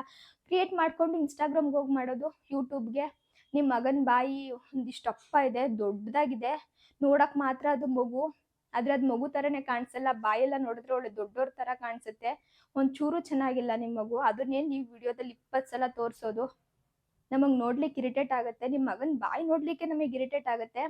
ಮೂಗೆಲ್ಲ ಸೊಟ್ಟಕ್ಕೆ ಹೋಗಿದೆ, ನೀವು ಹುಟ್ಟಿದಾಗೆಲ್ಲ ಮೂಗ್ನ ಎತ್ಬೇಕಿತ್ತು, ಸ್ಟ್ರೈಟ್ ಮಾಡ್ಬೇಕಿತ್ತು, ಸೊಟ್ಟು ಮೂಗ್ ಮಾಡ್ಬಿಟ್ಟಿದ್ದೀರಾ, ನೋಡಕ್ಕೆ ಒಂಥರ ಚೆನ್ನಾಗ್ ಅನ್ಸಲ್ಲ, ನಮಗೆ ಇರಿಟೇಟ್ ಆಗುತ್ತೆ ನಿಮ್ಮ ಮಗನ್ ನೋಡ್ಲಿಕ್ಕೆ. ನನ್ನ ಮಗನ್ ಬಾಯಿ ದೊಡ್ಡದಾಗಿರೋದೇ ಅವ್ರಿಗೆ ತಪ್ಪಾಗ್ಬಿಟ್ಟಿದೆ. ಇವಾಗ ನೋಡಿ, ದೇವ್ರು ನಮಗೆ ಯಾವ ತರ ಕೊಟ್ಟಿದ್ದಾರೆ ಮಗುನ, ಅದನ್ನ ನಾವು ಅಕ್ಸೆಪ್ಟ್ ಮಾಡ್ಕೊಂಡಿದೀವಿ. ನನ್ಗೆ ನನ್ನ ಮಗ ಮುದ್ದೇನೇನೆ, ಹೆಂಗಿದ್ರು ಕೂಡ ಅವ್ರ ಮುದ್ದೇನೇನೆ, ನನಗೆ ಅಂತಲ್ಲ, ಯಾರೇ ತಾಯಿಗಿರ್ಬೋದು, ಅವ್ರ ಮಕ್ಕಳು ಹೆಂಗಿದ್ರು ಕೂಡ ಅವ್ರಿಗೆ ಇಷ್ಟ, ಅವ್ರು ಸಾಕೋದು, ಅವ್ರು ಬೆಳೆಸೋದು, ಅವ್ರು ಪ್ರೀತಿ ಮಾಡೋದು. ಈಗ ಯಾರದೇ ಬೇರೆಯವ್ರ ಮಗುನ ನಾವು ನೋಡ್ಬೋದು, ಇಷ್ಟಪಡ್ಬೋದು, ಅದು ಬಿಟ್ಟು ನಾವ್ ತಂದು ಸಾಕ್ಲಿಕ್ಕಾಗತ್ತಾ? ಇಲ್ಲ ಅಲ್ವಾ. ಅಂದ್ಮೇಲೆ ನೀವ್ ಯಾಕೆ ಆ ತರ ನೆಗೆಟಿವ್ ಆಗಿ ಕಮೆಂಟ್ ಮಾಡ್ತೀರಾ? ದೇವ್ರು ನಮಗೆ ಹೆಂಗ್ ಕೊಟ್ಟಿದ್ದಾರೆ ಮಗುನ, ನಾವ್ ಅದನ್ನ ಅಕ್ಸೆಪ್ಟ್ ಮಾಡ್ಕೊಂಡಿದೀವಿ. ನಿಮಗೆ ನನ್ ಮಗು ಇಷ್ಟ ಆಗ್ತಾ ಇಲ್ಲ ನೋಡ್ಲಿಕ್ಕೆ ಅಂದ್ರೆ ನೋಡ್ಬೇಡಿ, ನನ್ ಐಡಿನ ಬ್ಲಾಕ್ ಮಾಡ್ಬಿಡಿ, ಅವಾಗ ನಿಮಗೆ ನನ್ ಚಾನೆಲ್ಲೇ ತೋರ್ಸಲ್ಲ, ನೀವು ನೋಡ್ಲೇಬೇಡಿ. ಅದನ್ನ ಬಿಟ್ಟು ಈ ತರ ಕಮೆಂಟ್ ಮಾಡಿದಾಗ ನೀವು ಯೋಚನೆ ಮಾಡಿ, ನಿಮ್ಗೂ ಮಕ್ಳಿರ್ಬೋದು, ಖಂಡಿತ ಇದ್ದೇ ಇರ್ತಾರೆ, ನಿಮ್ಮ ಮಗುಗೆ ಬಂದು ಇನ್ನೊಬ್ರ ತರ ಅಂದಾಗ ನಿಮ್ಗೆ ಎಷ್ಟು ಬೇಜಾರಾಗ್ಬೋದು. ನನ್ಗಿದೆರಡೂ ಕಮೆಂಟ್ ತುಂಬಾ ಅಂದ್ರೆ ತುಂಬಾ ಹರ್ಟ್ ಮಾಡ್ಬಿಡ್ತು ಆಯ್ತಾ. ನಾನು ಜಾಣನ ವಿಡಿಯೋದಲ್ಲಿ ತೋರಿಸ್ತಿರೋದೇ ತಪ್ಪಾಗ್ತಾ ಇದೆಯೇನೋ, ತೋರಿಸ್ತಾ ಇರೋದ್ರಿಂದ ಈ ತರ ನೆಗೆಟಿವ್ ಆಗಿ ಕಮೆಂಟ್ ಬರ್ತಾ ಇದೆಯೇನೋ ಅಂತೇಳಿ ಮನ್ಸಿಗೆ ಸಖತ್ತು ನೋವಾಯ್ತು ಆಯ್ತಾ. ಯಾರದೇ ಮಗು ಆಗಿರ್ಬೋದು ಅಥವಾ ದೊಡ್ಡವರೇ ಆಗಿರ್ಬೋದು, ದಯವಿಟ್ಟು ಬಾಡಿ ಶೇಮಿಂಗ್ ಮಾಡಬೇಡಿ. ಭಗವಂತ ಯಾವ ತರ ಸೃಷ್ಟಿ ಮಾಡಿದಾರೋ ಆ ತರ ನಾವಿದೀವಿ, ಈ ಜನ್ಮದಲ್ಲಿ ಹಿಂಗಿದೀವಿ, ಮುಂದಿನ ಜನ್ಮದಲ್ಲಿ ಹೆಂಗಿರ್ತೀವೋ ಯಾರಿಗ್ ಗೊತ್ತು. ಈಗ ನೀವು ಕಮೆಂಟ್ ಮಾಡಿರೋದು ಸುಂದರವಾಗಿರ್ಬೋದು, ನೀವು ನಿಮ್ಮ ಮುಂದಿನ ದೇವ್ರು ಬೇರೆ ತರ ಸೃಷ್ಟಿ ಮಾಡಿದ್ರೆ ಏನ್ ಮಾಡ್ತಾ ಇದ್ರಿ ಅಲ್ವಾ. ಅವ್ರವ್ರಿಗೆ ಸುಂದರವಾಗೇ ಇರ್ತಾರೆ, ಯಾರೇ ಆಗಿರ್ಬೋದು. ನೀವು ಜಡ್ಜ್ ಮಾಡೋ ಅವಶ್ಯಕತೆ ಇಲ್ಲ ಆಯ್ತಾ. ನನ್ನ ಮಗ ಚೆನ್ನಾಗಿದ್ದಾರೆ, ನನಗ್ ಚೆನ್ನಾಗಿದ್ದಾರೆ ಸಾಕು, ನಮ್ಮ ಮನೆಯವ್ರಿಗೆ ಚೆನ್ನಾಗಿದ್ದಾರೆ, ಅವ್ರಿಗವ್ರು ಚೆನ್ನಾಗಿದ್ದಾರೆ, ಅಷ್ಟು ಸಾಕು. ನನ್ಗೆ ಒಂಥರ ಕೋಪ ಬರ್ತಾ ಇದೆ, ಒಂಥರ ಬೇಜಾರಾಗ್ತಾ ಇದೆ, ಹೆಂಗ್ ರಿಯಾಕ್ಟ್ ಮಾಡ್ಬೇಕು ಅಂತ ಇತ್ತೀಚೆಗೆ ಗೊತ್ತಾಗ್ತಾ ಇಲ್ಲ ಈ ತರ ಕಮೆಂಟ್ಸ್ನೆಲ್ಲ ನೋಡಿ. ಹಂಗಾಗಿ ಕೆಲವೊಮ್ಮೆ ವಿಡಿಯೋ ಮಾಡ್ಕೋಬೇಕು ಅಂತ ಹೋದಾಗ್ಲೂ ಕೂಡ ಒಂಥರ ನನ್ಗೆ ಹಿಂಸೆ ಅಂತ ಅನ್ಸೋದು. ಅಯ್ಯೋ ಜಾಣನ್ ವಿಡಿಯೋ ಮಾಡ್ಲಾ ಬೇಡ್ವಾ, ಯಾರು ಏನಂತಾರೋ ಏನೋ, ಈ ತರ ಆಯ್ತಾ. ಹಂಗಾಗಿ ಒಂಚೂರು ಒಂಥರ ಮಂಕಾಗ್ಬಿಟ್ಟಿದ್ದೆ ನಾನು. ಇನ್ನೊಂದೇನಂತ ಅಂದ್ರೆ ಅಪ್ಪು ಕೆಲ್ಸದ ಬಗ್ಗೆ ನಾನು ಸುಮಾರು ಸಲ ಹೇಳಿದೀನಿ, ಅವ್ರು ಏನ್ ಕೆಲಸ ಮಾಡ್ತಾರೆ ಅಂತ. ಅವ್ರನ್ನು ಕೂಡ ಇತ್ತೀಚೆಗೆ ವಿಡಿಯೋದಲ್ಲಿ ಜಾಸ್ತಿ ತೋರಿಸ್ತಾ ಇದ್ದೀನಲ್ವಾ, ಅದಕ್ಕೆ ಕೆಲವೊಬ್ರು ಅನ್ಕೊಂಡಿರೋದು ಅವ್ರು ಕೆಲ್ಸಕ್ಕೆ ಹೋಗ್ತಾ ಇಲ್ಲ, ಮನೇಲೇ ಇದ್ದಾರೆ ಅಂತ ಹೇಳ್ಬಿಟ್ಟು. ಅನ್ಕೊಳ್ಳಿ, ನಾನೇನು ಅನ್ಕೊಳ್ಳೋದು ತಪ್ಪು ಅಂತ ಹೇಳಲ್ಲ, ಆದ್ರೆ ಹೆಂಡತಿ ದುಡ್ಡಲ್ಲಿ ತಿನ್ಕೊಂಡು ಮನೇಲಿ ಬಿದ್ದಿದೀಯ ನೀನು, ನಿನ್ಗೇನ್ ಬಿಡು, ಆರಾಮಾಗಿ ದುಡ್ಡು ಹಾಕೊಳ್ಳೊಬ್ಳು ಹೆಂಡತಿ ಸಿಕ್ಬಿಟ್ಟಿದ್ದಾಳೆ, ಆರಾಮಾಗಿದೆಯಾ ನಿನ್ ಜೀವನದಲ್ಲಿ, ಯಾವ ಟೆನ್ಷನ್ ಇಲ್ಲ ಏನು ಇಲ್ಲ. ನೀವು ಬಂದು ನೋಡಿದೀರ ನಮ್ಮ ಮನೇಲಿ ಅವರು ಟೆನ್ಷನ್ ಇಲ್ಲದೆ ಆರಾಮಾಗಿರೋದ್ನ. ಇವಾಗ ಹೆಂಡತಿ ದುಡ್ಡಲ್ಲಿ ತಿಂದ್ರೆ ಏನ್ ತಪ್ಪು? ಇವಾಗ ನೋಡಿ, ಕೆಲವೊಂದು ಮನೇಲಿ ಗಂಡ ಕೆಲ್ಸಕ್ಕೆ ಹೋಗ್ತಿರ್ತಾರೆ, ಮನೇಲಿ ಹೆಂಡತಿ ಕೆಲಸ ಮಾಡ್ಕೊಂಡು ಮಕ್ಳು ನೋಡ್ಕೊಂಡಿರ್ತಾರೆ, ಅವ್ರನ್ನ ನೀವು ಗಂಡನ ದುಡ್ಡಲ್ಲಿ ತಿನ್ಕೊಂಡು ಮನೇಲಿ ಬಿದ್ದಿದ್ಯಾ ಅಂತ ಹೇಳ್ತೀರಾ? ಅದು ತಪ್ಪಲ್ಲ. ಅಂದ್ಮೇಲೆ ಈಗ ಹೆಂಡತಿ ದುಡಿತಿರ್ಬೇಕಾದ್ರೆ ಗಂಡ ಮನೇಲಿ ಮಕ್ಳು ನೋಡ್ಕೊಳ್ಳೋದು ತಪ್ಪೇನು? ಅಪ್ಪು ನೋಡ್ಕೊತಾ ಇದಾರೆ ಅಂತ ನಾನು ಹೇಳ್ತಿಲ್ಲ, ಆ ತರ ಇದ್ರು ಕೂಡ ತಪ್ಪೇನು? ಅವ್ರು ಆ್ಯಕ್ಚುಲಿ ಫೀಲ್ಡ್ ವರ್ಕ್ ಮಾಡೋದು ಆಯ್ತಾ, ಅವರು ತಿಂಗಳಲ್ಲಿ ಒಂದು 4-5 ವಿಸಿಟ್ ಇರುತ್ತೆ ಅಷ್ಟೇ. ಆ ಟೈಮಲ್ಲಿ ಹೋಗ್ತಾರೆ. ಇನ್ನು ಮಿಕ್ಕಿದ ಟೈಮೆಲ್ಲ ಮನೇಲೇ ವರ್ಕ್ ಮಾಡ್ಕೊತಾರೆ. ಏನಾದರೂ ಔಟ್ ಆಫ್ ಸ್ಟೇಷನ್ ಹೋಗ್ಬೇಕಂದ್ರೂ ಕೂಡ ಹೋಗ್ತಾರೆ ವಾರದಲ್ಲಿ 2-3 ದಿನ ಎಲ್ಲ. ಇವಾಗ ಅದನ್ನ ಸ್ವಲ್ಪ ಕಡಿಮೆ ಮಾಡಿದ್ದಾರೆ. ಯಾಕಂದ್ರೆ ಜಾಣನ ನೋಡ್ಕೊಂಡು ವಿಡಿಯೋಸ್ ಎಲ್ಲ ಮಾಡೋದು ನನಗೆ ಸ್ವಲ್ಪ ಕಷ್ಟ ಆಗುತ್ತೆ, ಅಮ್ಮಂಗೂ ಕೂಡ ಕಷ್ಟ ಆಗುತ್ತೆ ಅಂತ ಹೇಳ್ಬಿಟ್ಟು ಅದನ್ನ ಒಂಚೂರು ಕಡಿಮೆ ಮಾಡಿಬಿಟ್ಟು ಮನೇಲಿ ವರ್ಕ್ ಮಾಡ್ಕೋತಾರೆ. ಮತ್ತೆ ಮಿಕ್ಕಿದ ಕೆಲಸ ಮಾಡ್ತಾರೆ. ಸ್ಟುಡಿಯೋದಲ್ಲೂ ಕೂಡ ಅವ್ರು ವರ್ಕ್ ಮಾಡ್ತಾರೆ. ಹಾಗೆ ಅವರು ಫ್ರೀ ಇರೋ ಟೈಮಲ್ಲಿ ನನಗೆ ವಿಡಿಯೋ ಹೆಲ್ಪ್ ಮಾಡ್ಕೊಡ್ತಾರೆ. ನಾನು ಅವ್ರಿಗೆ ಹೇಳ್ತಿರ್ತೀನಿ, ನನಗೇನು ಹೆಲ್ಪ್ ಮಾಡಬೇಡ ಅಪ್ಪು, ನಾನು ವಿಡಿಯೋ ಮಾಡ್ಕೋತೀನಿ ನಿಂದಷ್ಟೇ, ನೀನು ಫ್ರೀ ಇರೋ ಟೈಮಲ್ಲಿ ವಿಡಿಯೋ ಮಾಡ್ಕೋತೀನಿ, ಯಾಕಂದ್ರೆ ನೀನು ಮಾತಾಡೋದೆಲ್ಲ ಎಲ್ರಿಗೂ ತುಂಬಾ ಇಷ್ಟ ಆಗುತ್ತೆ, ಖುಷಿ ಪಡ್ತಾರೆ ಅಂತ ಹೇಳ್ಬಿಟ್ಟು. ಹಂಗಾಗಿ ಅವ್ರು ಇರುವಾಗ ನಾನು ವಿಡಿಯೋ ಮಾಡ್ಲಿಕ್ಕೆ ಟ್ರೈ ಮಾಡ್ತೀನಿ ಹೊರತು ನನಗೋಸ್ಕರ ನಾನು ವಿಡಿಯೋ ಮಾಡ್ತಾ ಇದ್ದೀನಿ ಅಂತ ಹೇಳಿ ಅವ್ರ ಕೆಲಸ ಕಾರ್ಯ ಎಲ್ಲ ಬಿಟ್ಟು ಮನೇಲೇ ಕುತ್ಕೊಂಡಿಲ್ಲ ಆಯ್ತಾ. ಇದೊಂದು ಕ್ಲಿಯರ್ ಮಾಡ್ಬೇಕಿತ್ತು. ನಾನು ಹೇಳಕ್ ಹೊರಟಿರೋದು ಏನಂತ ಅಂದ್ರೆ, ಹೆಂಡತಿ ದುಡ್ಡಲ್ಲಿ ಗಂಡನಾದ್ರೂ ತಿನ್ಲಿ, ಗಂಡನ ದುಡ್ಡಲ್ಲಿ ಹೆಂಡತಿನಾದ್ರೂ ತಿನ್ಲಿ, ಇಬ್ರು ಚೆನ್ನಾಗಿದ್ದಾರಾ, ಸಂಸಾರ ಚೆನ್ನಾಗಿ ತುಗಿಸ್ಕೊಂಡು ಹೋಗ್ತಿದಾರಾ, ಅಷ್ಟೇ ಸಾಕು. ಅವರಿಬ್ರು ಅಂಡರ್ಸ್ಟ್ಯಾಂಡಿಂಗ್ ಅದು. ಯಾರ್ ಬೇಕಾದ್ರೂ ದುಡಿಲಿ, ಯಾರ್ ಬೇಕಾದ್ರೂ ಮನೇಲಿ ಇರ್ಲಿ. ನಿಮಗ್ ಯಾಕದೆಲ್ಲ, ಯಾಕೆ ಹೋಗೋ ಥರ ಎಲ್ಲ ಹೇಳ್ಬೇಕು? ಅವಾಗ ಹೆಂಗ್ ಅನ್ಸುತ್ತೆ ಗೊತ್ತಾ, ಇವ್ರಿಬ್ರು ಹೆಂಗೋ ಚೆನ್ನಾಗಿರ್ತಾರೆ ಆಯ್ತಾ, ನಾನು ಒಪ್ಪನೆ ಅನ್ಕೊಳ್ಳಿ, ಹೆಂಗೋ ನಾವಿಬ್ರು ಚೆನ್ನಾಗಿದ್ದೀವಿ, ಮೂರನೇವ್ರು ಬಂದು ಹಿಂಗೆ ಹೇಳ್ತಿದ್ದಾಗ ಅವ್ರಿಗೂ ಬೇಜಾರಾಗುತ್ತೆ. ಅಯ್ಯೋ ನಾನು ಹಿಂಗೆ ಮಾಡ್ತಾ ಇದ್ದೀನಾ ಅಂತ ಹೇಳ್ಬಿಟ್ಟು ಅವ್ರಿಗೆ ಅನ್ಸ್ಬೇಕು. ಹಂಗ್ ಮಾಡ್ಬಿಡ್ತೀರಾ ನೀವು? ನಾವಂತಲ್ಲ, ಯಾರೇ ಆದ್ರೂ ಸರಿ. ಈಗ ವಿಡಿಯೋ ಬಿಟ್ಬಿಡಿ, ಯಾರಾದ್ರೂ ಗಂಡ ಹೆಂಡತಿ ಮನೇಲಿ ಒಬ್ರು ದುಡ್ದು ಒಬ್ರು ಮನೇಲಿ ಇರ್ಬೇಕಾದ್ರೆ ಮೂರನೇವ್ರು ಹೋಗಂಗ್ ಅಂತ ಅಂದಾಗ ಅವ್ರಿಗೆ ಎಷ್ಟು ಹರ್ಟ್ ಆಗುತ್ತೆ ಗೊತ್ತಾ? ನೀವು ಯೋಚನೆ ಮಾಡಲ್ವಲ್ಲ ಈ ತರ ಕಮೆಂಟ್ ಮಾಡ್ಬೇಕಾದ್ರೆ. ಆ ಕಮೆಂಟ್ಸ್ನ ನೋಡಿ ಇನ್ನ ಕೆಲವೊಬ್ರು ಹೇಳೋದು, ಹೌದೌದು ಹೌದೌದು ನೀವು ಹೇಳ್ತಿರೋ ಸರಿಗಿದೆ ಅಂತ ಹೇಳ್ಬಿಟ್ಟು. ಅದೇನ್ ಸರಿ ಕಾಣಿಸುತ್ತೋ ಅವ್ರಿಗೆ ನಿಜ ನನಗೆ ಗೊತ್ತಿಲ್ಲ. ಇದೆಲ್ಲ ನೋಡ್ ನನಗೂ ಸಾಕಾಗ್ಬಿಟ್ಟಿತ್ತು. ಹಂಗಾಗಿ ಸುಮ್ನಾಗ್ಬಿಟ್ಟಿದ್ದೆ. ಇವಾಗ ಸ್ವಲ್ಪ ಅದ್ರಿಂದ ಈಚೆ ಬರ್ತಾ ಇದ್ದೀನಿ. ಈಚೆ ಬರ್ಲಿಕ್ಕೆ ಕಾರಣ ಹಬ್ಬಗಳು ಬರ್ತಾ ಇದೆ ಅಲ್ವಾ. ಇನ್ನ ವರ್ಷಕ್ಕೊಂದೇ ಸಲ ಹಬ್ಬ ಬರೋದು. ಈ ಟೈಮಲ್ಲಿ ನಾವು ಏನೇನೋ ತಲೆಗೆ ತುಂಬಿಕೊಂಡು ಸುಮ್ಮನೆ ಮೂಲೆಯಲ್ಲಿ ಕುತ್ಕೊಂಡ್ಬಿಟ್ರೆ ಈ ಕ್ಷಣ ಮತ್ತೆ ನಮಗೆ ಇನ್ನೊಂದ್ಸಲ ಸಿಗಲ್ಲ. ಮುಂದಿನ ವರ್ಷವರೆಗೂ ಕಾಯ್ಬೇಕು. ಈ ಹಬ್ಬ ಎಲ್ಲನೂ ನೆಮ್ಮದಿಯಾಗಿ ಮಾಡೋಣ, ಈ ನೆಗೆಟಿವಿಟಿನೆಲ್ಲ ಸೈಡ್ಗೆ ಇಟ್ಬಿಡೋಣ ಅಂತ ಹೇಳಿ ಒಂಚೂರು ನೆನ್ನೆಯಿಂದ ನಾರ್ಮಲ್ ಆಗ್ತಾ ಇದ್ದೀನಿ. ಈಗಲೂ ಕೂಡ ಮನ್ಸಲ್ಲಿ ಏನೋ ಒಂದ್ ಕಡೆ ಇದೇ ಕೊರಿತಾ ಇದೆ. ಬಟ್ ಅದರಿಂದ ನಂಚೂರು ಹೊರಗಡೆ ಬರಬೇಕು. ಈ ವಿಷಯಗಳೆಲ್ಲ ತಲೆಗೆ ತುಂಬಾ ತುಂಬೋಗ್ಬಿಟ್ಟಿತ್ತು ನೋಡಿ. ಹಂಗಾಗಿ ನಾನು ಯಾವುದೇ ತರ ವಿಡಿಯೋಸೇ ಮಾಡ್ಕೊಳಕ್ ಹೋಗ್ತಿರ್ಲಿಲ್ಲ. ಏನೋ ಒಂಥರ ಮನ್ಸೇ ಆಗ್ತಿರ್ಲಿಲ್ಲ ಏನ್ ಕೆಲಸ ಮಾಡ್ಲಿಕ್ಕೂನು. ಇವಾಗ ನೋಡಿ ಎಷ್ಟೇ ಸ್ಟ್ರಾಂಗ್ ಇದ್ರೂ ಕೂಡ ಕೆಲವೊಮ್ಮೆ ಕೆಲವೊಂದು ಮಾತು ಅಷ್ಟೇ ಕುಗ್ಗಿಸ್ಬಿಡುತ್ತೆ. ನನ್ಗೆ ಅದು ಈ ಸಲ ಎಕ್ಸ್ಪೀರಿಯನ್ಸ್ ಆಯ್ತು.